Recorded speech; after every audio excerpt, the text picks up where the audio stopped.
My name's John Cooper. I'm the director of the Sundance Film Festival, and I'm here with Sacha Jenkins and the Wu-Tang Clan.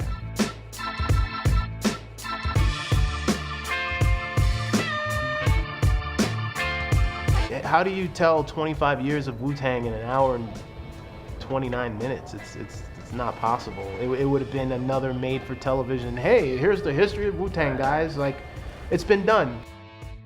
We talked about telling this story maybe at the 20-year mark, you know what I mean? Our company wanted to, try to do it, ourselves.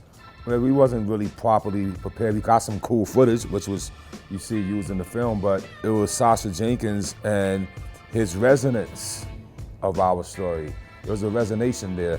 He was able to, I think, in this film, pull back a good veil, you know what I mean? And I think that for young people, right, to see the vulnerability of men, being vulnerable, but yet see the strength that these men also exhibit through their creativity, man, I think it's going to really resonate well. My goal as a filmmaker, as a journalist, as a storyteller, I need to serve a purpose. I don't need to be redundant. If I'm being redundant, I'm wasting everyone's time, and most importantly, my own. Life is short.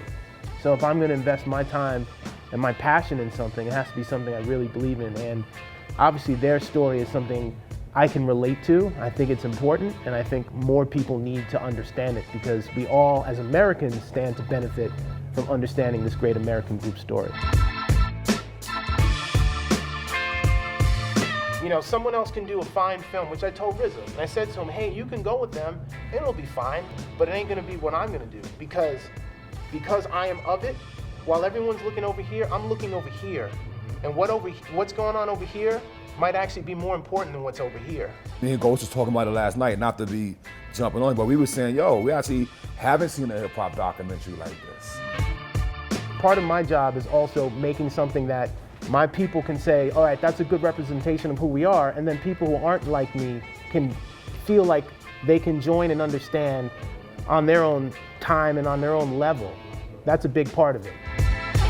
Was that hard at all to go back to those places of vulnerability, to tell those stories? It was therapeutic for me. I needed sometimes I just need to just let some things go, Yeah.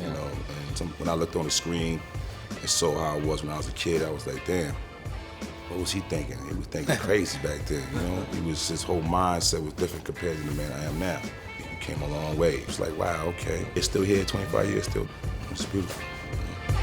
That was our life, just like in a nutshell, trials and tribulations, just growing up and doing that music together. You never think that something you do is a time capsule. We on 42nd Street going to watch a Kung Fu movie, we stop by the place, take a picture, click, click. It's only one picture. Somebody got it, right? And next thing you know, we looking on the movie and there's that picture. Somebody gave that up to him, that time capsule. I like to have stories that have splashes of realness in it though, You can reveal certain things, but you still gotta have a little imagination and some realness in there, And people's real true stories also always hit home, so I feel like. Art has that power. It has that power that if you hear this style of music, this sound, this vibe, that Jimi Hendrix lick, that Beatle chord progression, all of a sudden it's like, wait a minute, there's more.